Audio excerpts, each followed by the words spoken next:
The difference between a conventional implant and a mini implant are mainly in the procedure that is performed to deliver the implant. Both implants are a titanium alloy, same type of material. A difference is that the mini implant is a one-piece implant that is inserted into the bone. A conventional implant has more than one piece. It has an implant body that is put into the bone, and then an abutment is screwed onto the top of that. It creates a joint that bacteria could possibly gather and create what we call peri-implantitis, which is another word for a loss of bone around the threads of those implants.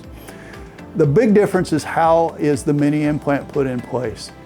And the fact that there's no surgery involved, it is a small pilot hole that is placed in the gum tissue and the bone, and the implant is inserted immediately. It makes the procedure much less invasive. It's much less painful. We can do it in a shorter period of time.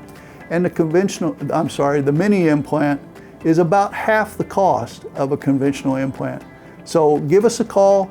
We would love to see you for a free consultation, and we'll talk about your treatment.